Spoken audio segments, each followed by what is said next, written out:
But just to introduce myself, my name is Brandon Bert.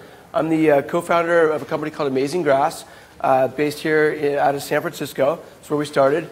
And I really want to talk to you guys a little bit today about the importance of green leafy vegetable nutrition in our diet, and specifically talk to you about cereal grasses and what they are, where they came from, and some about the history of cereal grasses.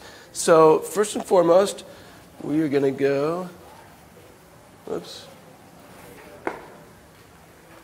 So I think you guys probably know the stat. 90% of us, unfortunately, don't get enough green leafy vegetable nutrition. And you, and a lot of you guys, I'm sure, are vegans or vegetarians. That's why you're probably here.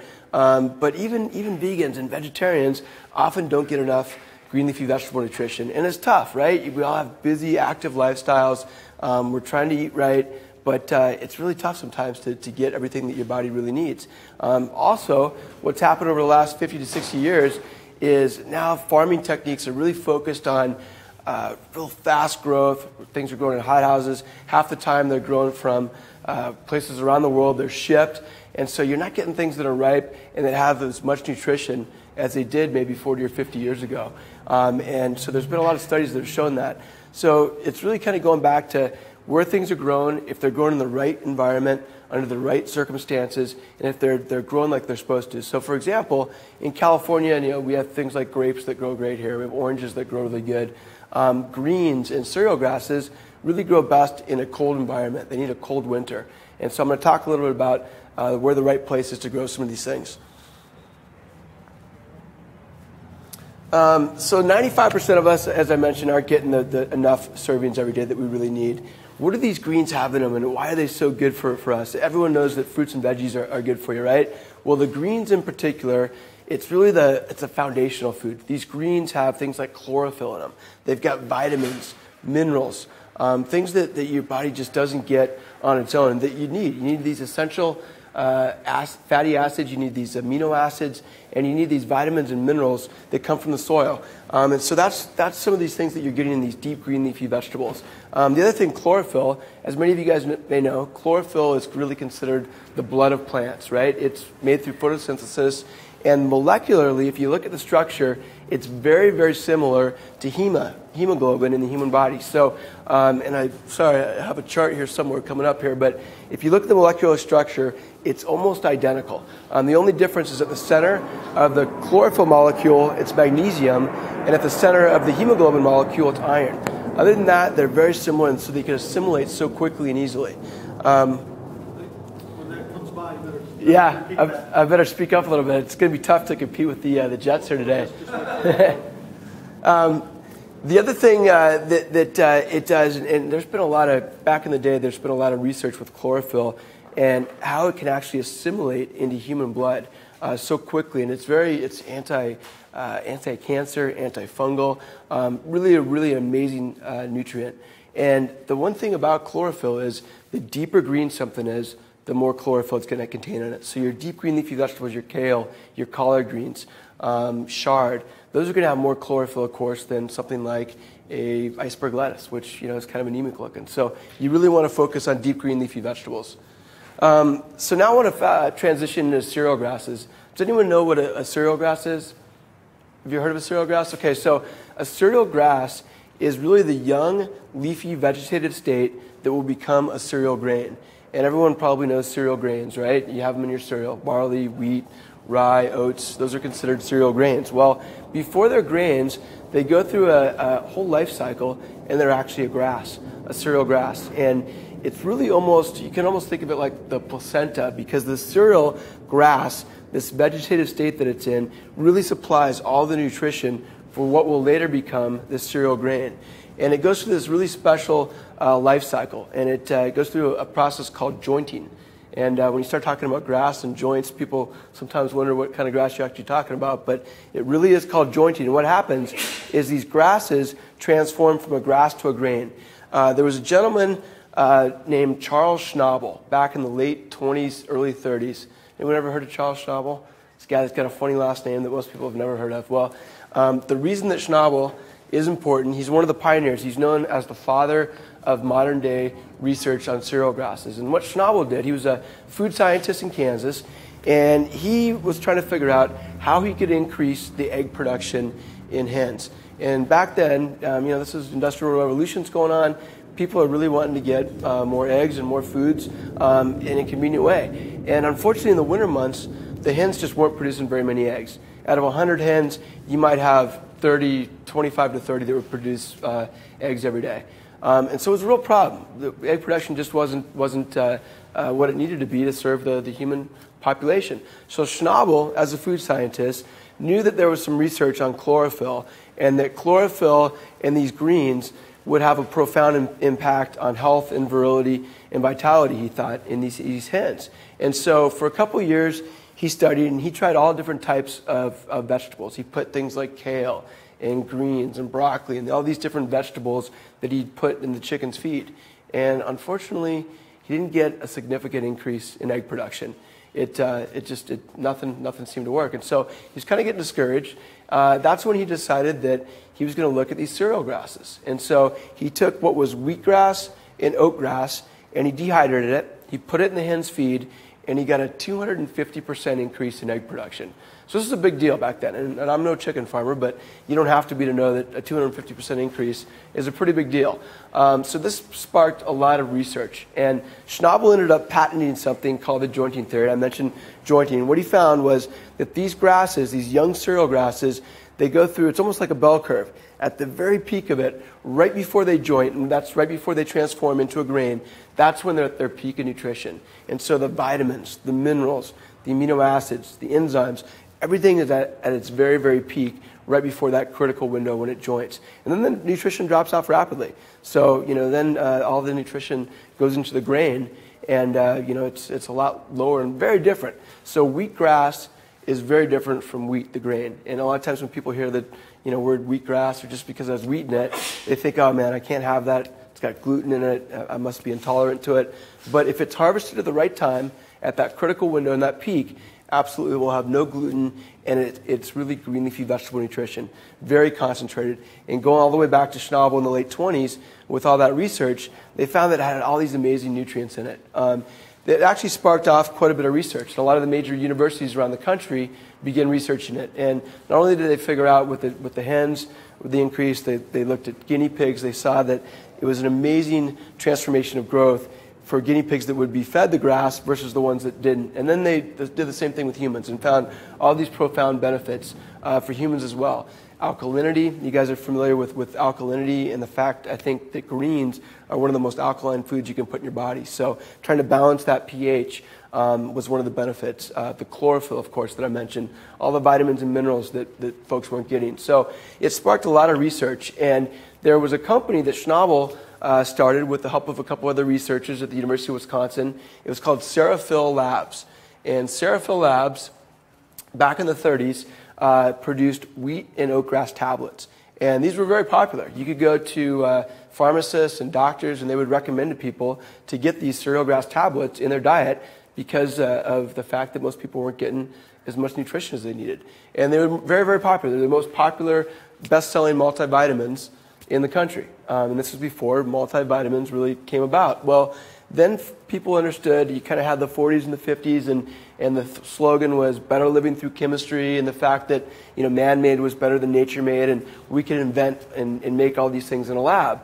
And so now you had people that could isolate vitamin A, vitamin C, all these different vitamins and minerals, and this one-a-day vitamin came out, this multivitamin. It's really the first multivitamin that was kind of synthetically produced, and people said, well, geez, I don't need to take 8 or 10 of these SuperFoods tablets every day.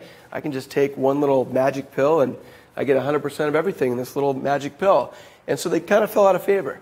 Well, fortunately, the good news is the pendulum's swinging back the other way. People are really understanding that, our bodies have had, thousands, if not millions of years to adapt to these whole foods that Mother Nature's provided, that Mother Nature's perfected, and we just can't recreate in a lab all these different cofactors in a magic pill. So what we're really talking about is plant-based nutrition here, specifically green leafy vegetable nutrition, and specific to that, these cereal grasses and how powerful and concentrated they are.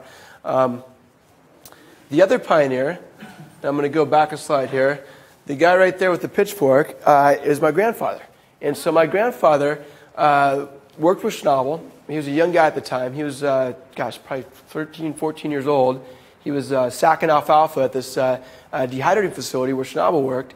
And so that's how he got to know Schnabel, and he got to really become interested in dehydrating. He actually went to Kansas State University, majored in milling. They actually had a major in milling back then, and he ended up having 14 or 15 dehydrating facilities across the Midwest. And most of what he did back in the early days was dehydrating alfalfa for the cattle business. And it was a big business back then. They had tons of dehydrators, and the cattle were eating alfalfa like they should. Unfortunately today, most of the cows are eating corn and all these things that aren't native to their diet. And so most of the dehydrators that started out and that were popular back in the 50s and 60s, I think there was close to 100 of them. Now there's only 3 of them, and my family has 2 of them. So the business itself has really died out. Well, fortunately, my grandpa, unfortunately for me, he got into dehydrating cereal grasses, and for the last 40 to 45 years, he's been dehydrating organic wheatgrass, barley grass, and alfalfa, and became known for having the best cereal grasses and doing it in the right way, doing it in the way that Schnabel originally developed. And the key things that are important for these cereal grasses to maintain all their nutritional integrity is you got to grow it through a cold growing season. So I was talking about California earlier, how grapes and oranges grow great here. Cereal grasses don't grow very good here because we don't get cold enough. In Kansas, it freezes there, and it gets it snows there.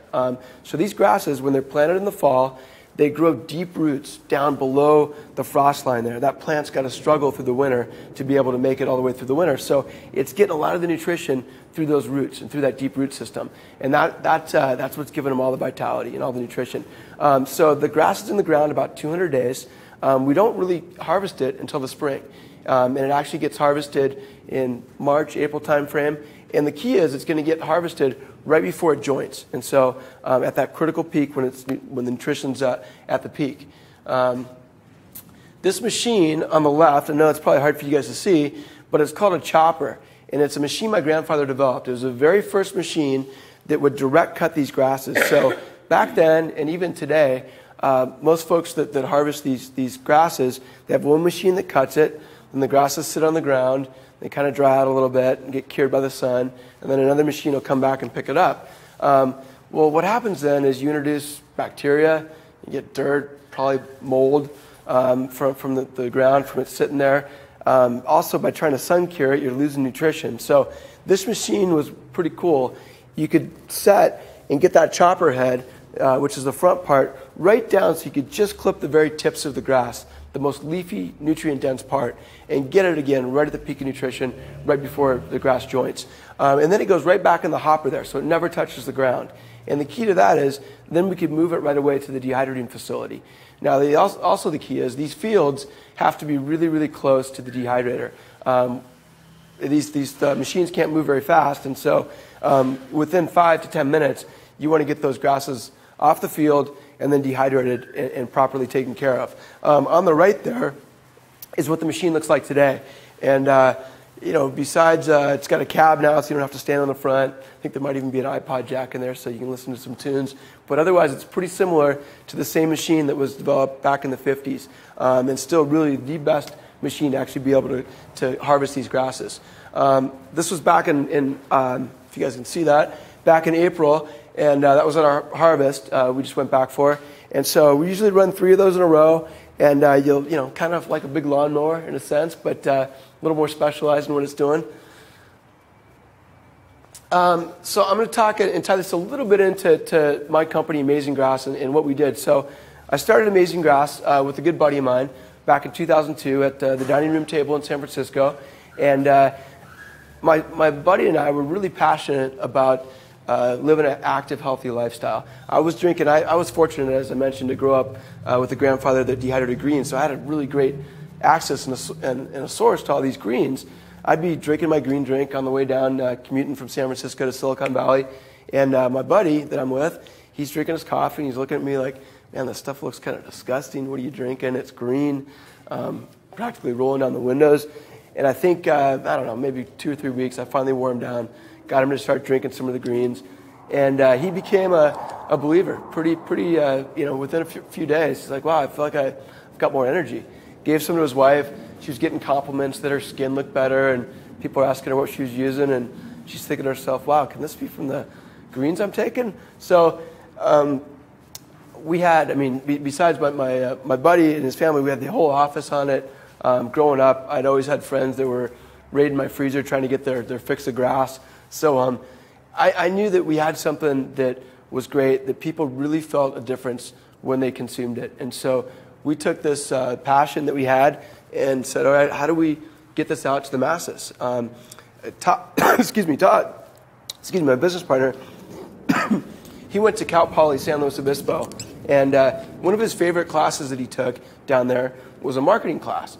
And so folks would come in, these different companies, and they'd come in, and the kids there in the class would do a project for them. And so you had a lot of wineries that were looking to launch new brands. You had, if anyone remembers back to the days when you could go to the store and just get plain lettuce before it was in a bag, they did the project there to see if people would actually really pay $3 a bag for lettuce that was washed. And turns out, of course, they will. So we were fortunate enough. We got this senior class to pick up our project. We actually came to them with a Ziploc baggie full of these pellets. And let me see if I have them in here.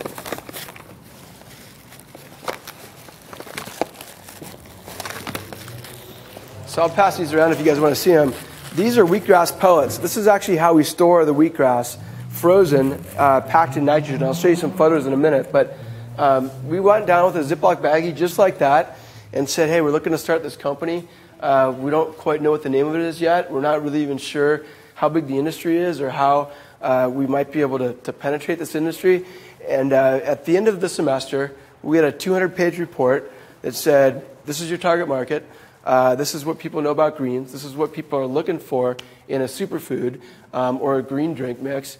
And by the way, I think we gave them like 3 or 4 names for the company, and we're trying to figure it out. And I think my business partner liked Fields of Life, and I liked Amazing Grass. And sure enough, like 90% of the people liked Amazing Grass. So like, all right, perfect. That's what we're going with. The point is, we used a lot of the information we got from this senior class to start the company, and it was pretty cool. So a lot of sitting at the dining room table, bugging our family and friends, trying to find out, if they like this color better, or that label better, or this better, and definitely got a lot of help along the way. But since then, we've grown to be the #1 greens brand in the country, and a lot of it really has just been word of mouth, and people really feeling and experiencing a difference in their health. And so, this isn't so much about Amazing Grass as it is really just about eating good quality nutrition and getting these great greens that are so good for us in our system. So I'm going to go through and talk a little bit more about where you should grow these greens. So first of all, Kansas, I mentioned,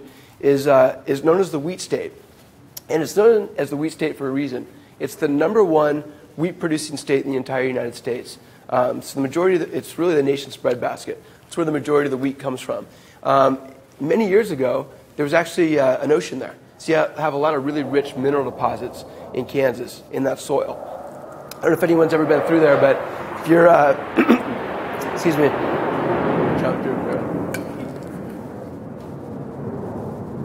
if you're ever flying overhead in a plane, you look down, you see all these big quarter circles of wheat that's being grown there, and it really is the ideal place to grow it. Again, it's got that cold growing season, which you really, really need to develop the full nutrition potential. A couple other photos there, if you guys can see them. And again, I apologize for not having the projector, but bear with me here. That was at Harvest recently.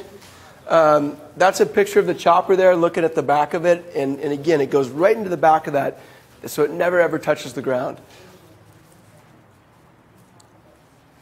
That's actually a picture of the dehydrator, if you can see it. And I know it's tough, but for scale, there's a semi-truck right there. So it's a really big operation. I think a lot of times when I talk about how the dehydration works, people kind of think, dehydrator, I've got an Excalibur on my counter, and maybe they're putting the grass in there or something. This is a little bit different. This is a pretty big operation, and it's something that was developed over the last 60 years. And a lot of alfalfa was done here, still is, but today, majority of what we're doing are wheatgrass and barley grass and alfalfa there. Cool thing we do is those pellets that you guys saw, as soon as we dehydrate them, we take the pellets and we store them in a nitrogen-filled bag. It's called a super sack, and it holds about 1,000 kilos of these pellets. Now, there's a reason that we store it in pellet form, and the reason is because the surface area gets reduced. These are very densely packed. I could set these out in the sun, and in a day or so, they're going to start to turn kind of brown on the outside. They're going to oxidize. They're going to lose a lot of the chlorophyll. But if you open them up, in the middle, they're still going to be nice and green. And so having this really dense way to store it is the perfect way to keep all the nutrition intact in pellet form. So these pellets get stored in a sack, and then we take them to a cave in Kansas. And this cave is in the eastern part of Kansas, not too far from Kansas City. It's an old limestone mine. And so a lot of, if you want to pass it out. So what you guys are going to try right now is organic wheatgrass just mixed with water. The cool thing is we pulverize this into a really, really fine powder. You can mix it with whatever you want. You can mix it with your favorite beverage. I got folks that'll mix it up with orange juice. People oftentimes like to throw it in a smoothie, your favorite milk beverage. But just so you guys can really get a sense of what it tastes like, we mix it up in some water. You're trying a whole leaf powder there. It's never been juiced, so it's really a concentrated form of green leafy vegetable nutrition.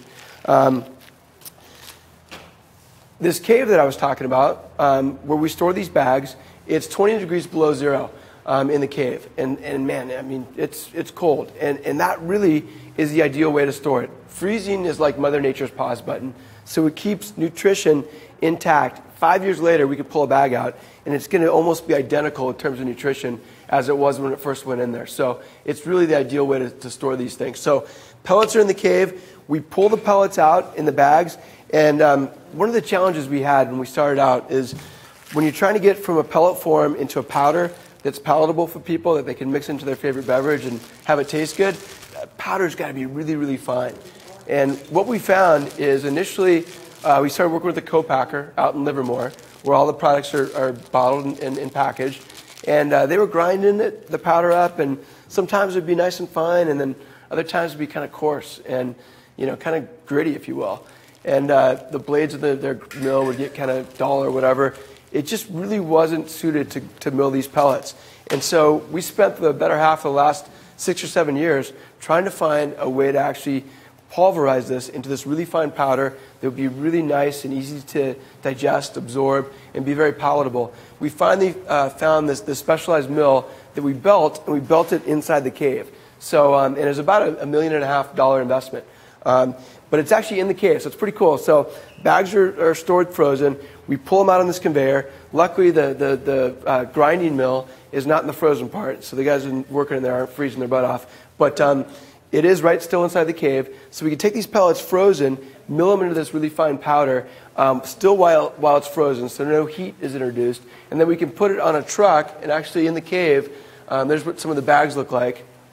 There's icicles in there. It's that cold. Actually had to do an inventory count. Coming from the top there. I actually had to do an inventory count of bags one time, and man, I don't think I've ever counted so fast in my life. I might have missed a couple bags, but it was real cold. So the trailers can actually go right into the cave, fill up the bags, and then we can ship them frozen to our co-packing facility out here in Livermore. But this is really the ideal way to ensure that the nutrition's maintained. And I don't know of anyone else that does this. So at the end of the day, we're really, really focused on nutrition.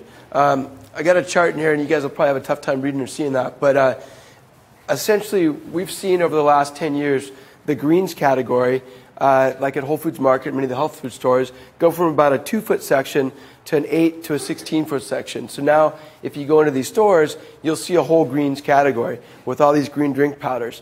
And we feel good that we've been kind of the leaders and innovators in this space.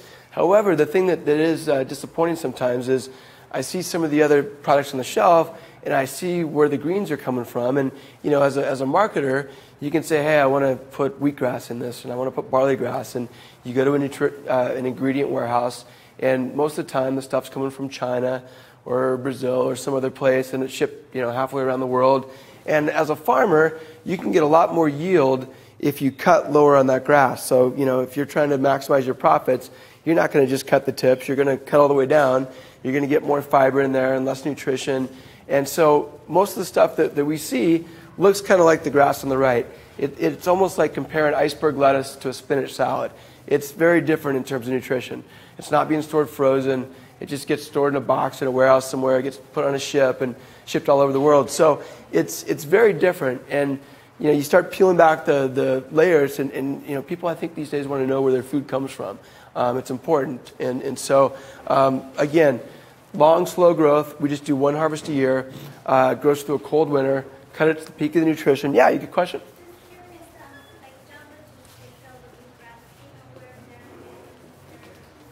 Yeah, that's a good question. I honestly, I don't know where they're getting their supply. I think, I know 5 years ago when we talked to them, they had a local grower, I think, somewhere. But I think across the country it was more regionally based. So they would work with, a grower in a region, but they're using the tray-grown wheatgrass. And I'll actually talk about that in a minute, and kind of what the difference is between that and wheatgrass that's grown out in the field. So yeah, I'm not positive where they're getting it now, but I do know that they use like tray-grown wheatgrass. What that term is, tray-grown? Yeah, grass that's grown in a tray. So if you went to a juice bar and you see them grinding the wheatgrass and doing a shot of the juice, I think a lot of people know wheatgrass for that, right? And you've either tried it or you've had a friend that tried it, and some people love it. Some people said, "Oh man, this is disgusting. How do you drink that?" But I think most people kind of know wheatgrass as that. I think, let me see if I'm jumping the gun here. No, perfect segue. So, amazing grass, a serving of our grass compared to tray-grown wheatgrass. And in fact, the two are very different. So wheatgrass that comes from a tray is one word, wheatgrass. Wheatgrass that's grown in the field that will later become a cereal grass is two words, wheatgrass. And the difference is, besides the fact in a tray, it grows in about 6 or 7 days, and it's really more like a long sprout. And more simple sugars get produced. These simple sugars just don't have time to convert to this complex nutrition. So if you compare nutrition of juice, wheatgrass juice that's grown in a tray for 7 or 8 days to ours, you're going to find that there's about 30 times the beta carotene. There's much more vitamin C. There's more protein, more B vitamins, more vitamin K. You go down the list, almost every vitamin and mineral is going to be much, much greater in ours than it would be in tray-grown wheatgrass. I think over the years, people have used some of the juicing for therapeutic reasons. There's the Hippocrates Health Institute. There's the Optimum Health Institute in San Diego, where they do a lot of therapy with the wheatgrass juice. And I think it can be great for cleansing and for certain things like that. But if you're looking for nutrition, whole leaf wheatgrass like ours is going to be much more nutritious every time. It's going to be much more like a green leafy vegetable as opposed to just having a shot of a juice. And I'll tell you, these days the juicing is becoming really popular. You don't have to go far to see all these juice bars popping up with all these people doing these juices. And I think it's almost kind of the hip, cool thing to walk around with your $12 juice and drinking your greens, and people feel pretty good about it. And to me, it's cool that people are so in tune now with nutrition. And hey, these greens are actually really, really good for you. Ideally, I would say with these great juices, put some greens in there, some extra whole leaf greens, so you're getting whole food nutrition in addition. Because the thing about the juicing is you're missing out on certainly some of the fiber, which is really important, but you're also missing out on all those other thousands of cofactors that make up a whole food that get left behind. This is actually, I kind of jumped the gun, but this is actually a slide of that molecular structure, and I'm sure you guys can't really see that very well, but it shows hemoglobin and chlorophyll and just how similar they are, and that it helps us understand why they're absorbed so quickly. With that, let's see. Do you want to pour that other one? I'm just going to talk real briefly about a few of our products. I'm not going to get real into them because if you guys want later, you can stop by the booth out there and we can talk to you more about them. Really, this talk was more about greens. But first and foremost, we've got a wheatgrass and an amazing trio. The trio is a third wheatgrass, a third barley grass, and a third alfalfa. And together, these two products are just really a nice, easy way to get great green leafy vegetable nutrition. And really all it is taking a scoop, throwing it in your favorite beverage. It could be water, like you guys tried. It could be milk. It could be juice. Really anything that's wet. I've got 2 kids, and they'll throw a scoop in their yogurt and mix it up. It tastes pretty good. We've got some flavored different superfoods that have like an orange dreamsicle that tastes kind of like an orange dreamsicle, and kids think they're eating dessert. But anyway, the point is it's pretty versatile. It's gluten-free. It's vegan. What do most people feel from the greens? Well, I've compared it to the trade grown. This is superior. Oh, good. Right on. Well, thanks. It does. Has a little bit of B12. A little bit. Not a ton. Not a ton. That's the one vitamin that you don't get a ton of from the wheatgrass. What's the ratio, if I can ask? Water to the pellet? Oh, yeah. She asked if it had B12 in it. And it does not have a ton of B12. A little bit. The ratio she asked of water or liquid to powder, it kind of goes to taste, whatever people prefer. But that's powder. And so we say generally you put about a scoop, which is about 8 grams, into about 8 to 12 ounces of liquid. So, but whatever tastes right. Some people like it a little thicker. Some people like it thinner. That's perfect. And do they blend it in a high-powered blender? No. I just, that was a little shaker. I just put it in and shook it up. So, yeah, it's as easy as that. Or Pretty soluble. at home, you can just stir it in. It is, one thing I hear, and this is some of the other marketers that are doing these greens these days, are talking about juice powders and the fact that, okay, gosh, we need to have juice powders instead of whole leaf. The whole leaf has fiber in it. We're not cows. We don't have 2 stomachs to digest this fiber. And so it's really this marketing spin by some companies that frankly have a lot deeper pockets than we do. And I just want to address it for a minute. I think, let's see here. Do I have a slide? I don't have a slide here, but so real quick. So as soon as you juice something, wheatgrass included, it starts to oxidize very quickly. And that oxidation is continuing to occur. Then you got to take that juice, which is 90% water or so, and you got to spray it into a powder. And so it usually goes through a spray dry process. And then you further lose some nutrition when you spray it dry. But what happens is you leave behind all these great nutrients, all these cofactors we talked about, a little fiber. And the funny thing is, there is a little fiber in this, and you mentioned it. There's about 12 to 15% fiber, and it's insoluble fiber. And as you guys probably know, insoluble fiber is the kind of fiber that you can't digest.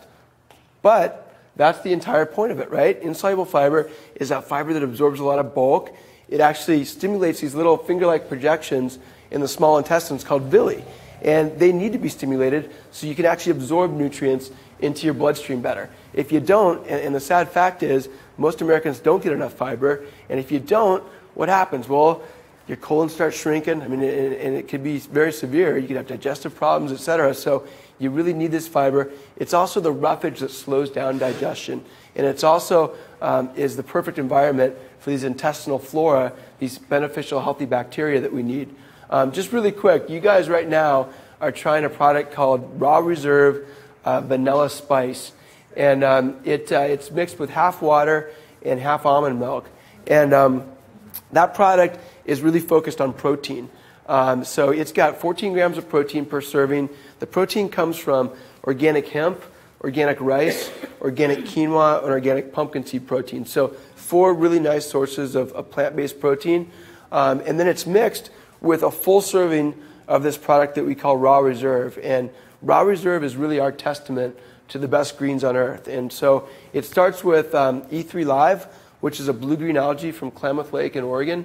Many of you guys may know Klamath Lake, real volcanic, a lot of minerals, pretty shallow lake up in the southern end of Oregon, only about 15 to 20 feet deep on average. And it's really this ideal environment for algae bloom. And so you have this company called E3 Live that harnesses the algae up there. It's really brain boosting. These algae are great for delivering essential fatty acids to your brain. Also really rich in chlorophyll, rich in protein. We combine it with some sea vegetables from the coast of Maine. And you get things like dulse and alaria and kelp and bladderwrack and rockweed. All these really great sea vegetables that, many years ago the Native Americans here used to rely on nutrition from the sea. We've kind of gotten away from that. And so it's good to get these essential sea vegetables in your diet along with the E3 Live. And then it's got 25 billion CFUs of probiotics from 10 different strains. So really nice therapeutic dose of probiotics.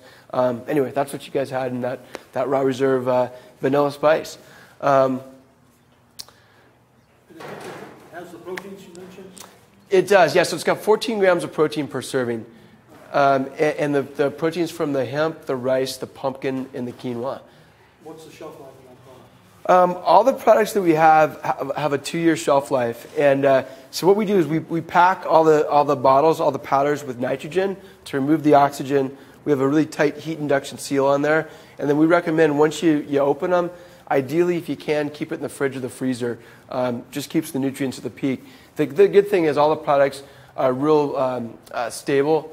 They don't contain a lot of moisture, so it's not going to spoil if you keep it out on the counter. But if you have the opportunity to keep it in the fridge or the freezer, probably ideal to keep the nutrients at their peak. Freezer is better? I like the freezer myself. I mean, that's where I keep a lot of mine, but the fridge is fine too. Freezing, I think, is just, kind of like we were talking about Mother Nature's pause button, and it's going to keep everything from doing anything, really. Right. Thank you. Yeah. This last one was sweet. What's it sweetened with? The almond milk itself might have, I'm not positive if it was, it might have had some sugar in the almond milk, but we do have a little stevia in there. Not much, a little bit. So if you just had it in water, it would taste a little slightly sweet from the stevia. But we don't use a ton of stevia. Stevia is kind of one of those polarizing things where some people love it, other people hate it.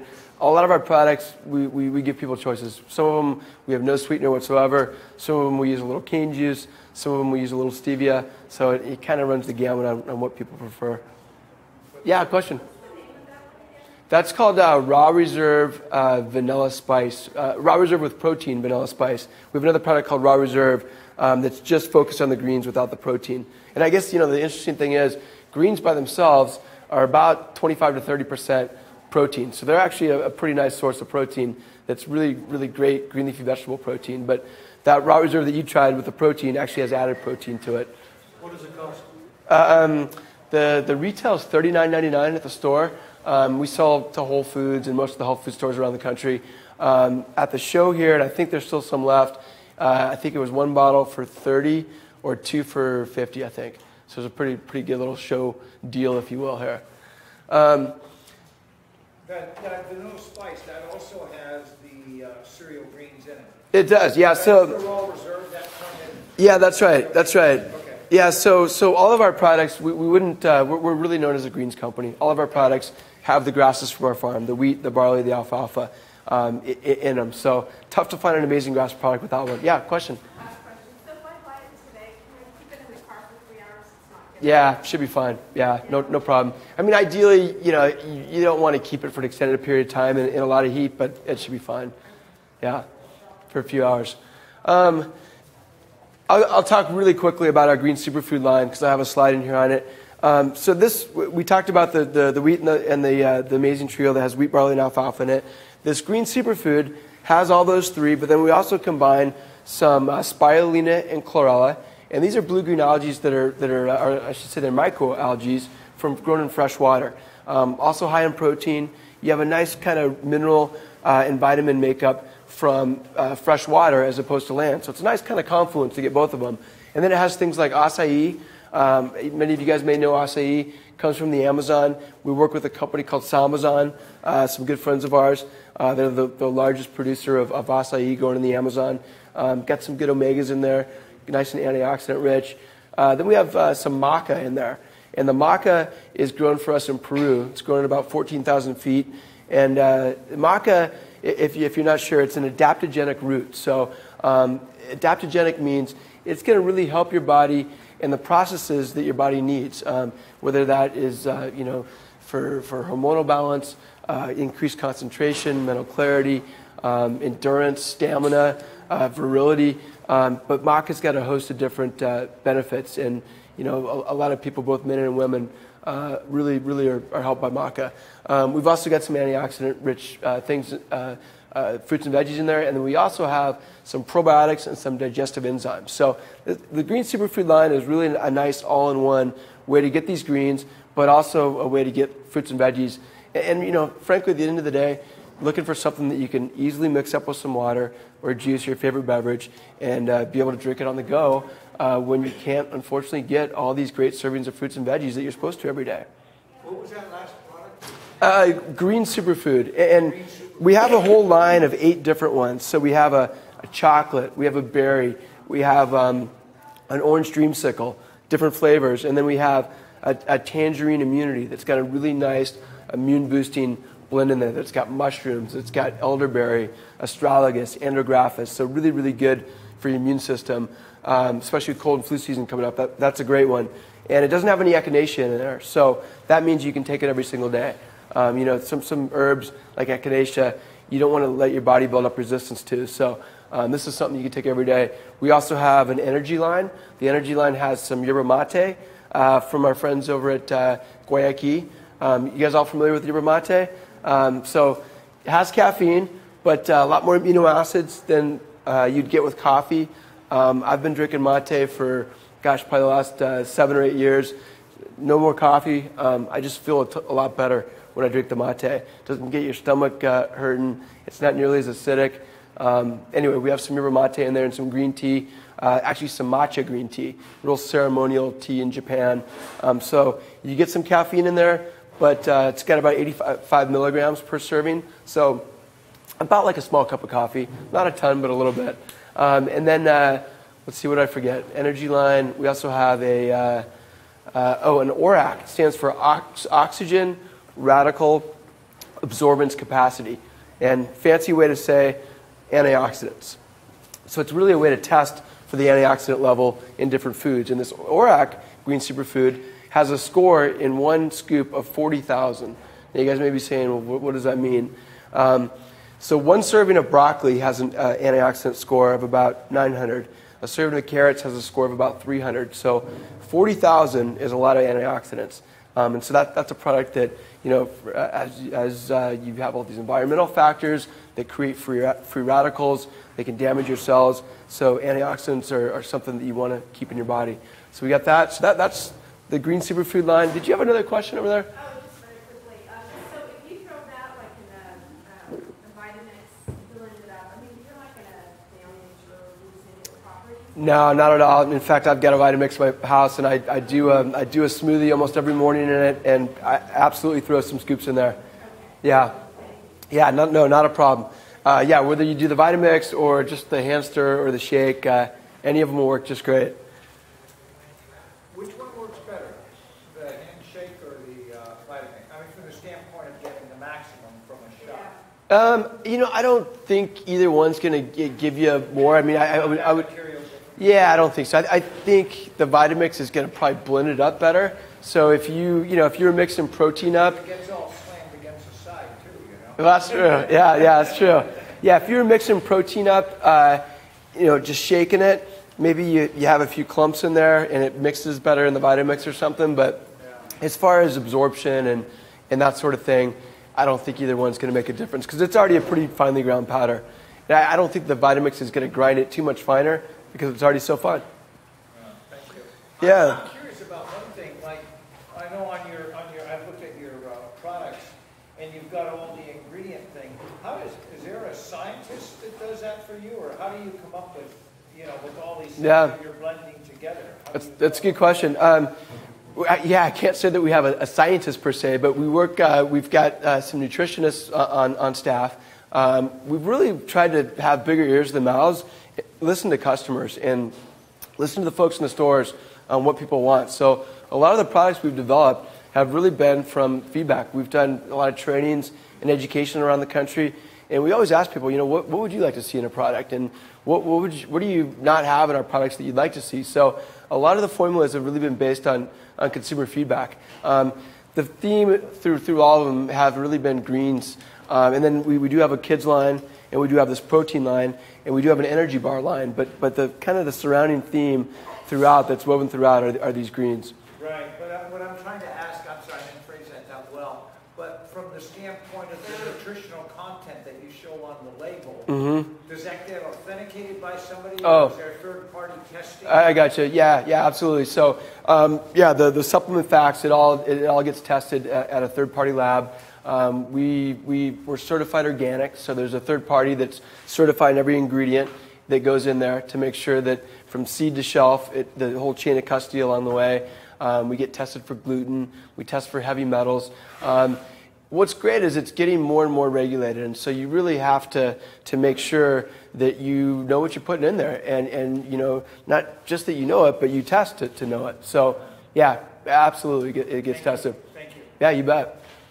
Any other questions? Yeah. Make anything that's good for people with allergies? Good question. I would say a lot of the products are good for people with allergies because they're helping to boost your immune system and keep it at its peak. So, you could almost turn around and say just by eating a really good diet, that's going to help allergies. But I give you an example. My wife, she had pretty bad allergies, and since she's taken the greens regularly, she has found that they're not nearly as bad as they typically are. I can't tell you for sure it'll help your allergies, but I would say a lot of people have given us feedback that, yeah, geez, these seem to help. With that in mind, I get asked a lot of times, hey, can anyone be allergic to this? In 12 years, I've only found 2 or 3 people that are allergic to the wheatgrass, and both of them had severe grass allergies. So I don't want to say you won't be allergic to it, but it would be pretty rare that you'd be allergic to any of the green products. And hopefully, they should have a good effect, not just on the health, but potentially on allergies too. Any other questions? I got two shaker containers. Actually, you know what? I got 3 of them with some packets of our products in here, and I'm going to give these away. I'm going to ask a trivia question. We'll see who can answer. So, can someone tell me 3 things that Amazing Grass does to harvest and process and store our grasses that's different from other folks out there? Sorry. Grow it in Canada, where underground supplies for several. Did you say Canada or Kansas? Kansas. Kansas, yes. Close. For 30 days, so that it has a chance to sit there longer to absorb more nutrients. Yeah, 100 days or 200 days in the ground. And what else? Has a chance to harvest it in the spring. Yeah. It has a chance to grow taller and make it shorter. So it has, I don't know. Yeah, harvested at its peak of nutrition right before it joints. Just cut the tips of the leaves, and then where do we store it? Somewhere here in California. In Kansas, in a what? Cave. Bingo. All right. Here you go. You're welcome. All right, let's see. We got, who can tell me the name of the guy that's the father of wheatgrass? He's got a funny last name. What? Close. Schnabel. All right. Let's see. Last question. What was the name of the product that you guys tried that was the second product? Yes. Raw Reserve Vanilla Spice Protein. There you go. Hey, you guys, thank you very much for your time. I appreciate it. And if you guys want to try more of the products, our booth is, I think, right by the front door. And I'll be over there in a little bit. The first one's the wheatgrass, right? The wheatgrass, yes. Wheatgrass, Yeah, that's help right. yourselves, too. If you guys want more, just give it a little shake, maybe. It seems like all the powders that I've heard have gone to 2.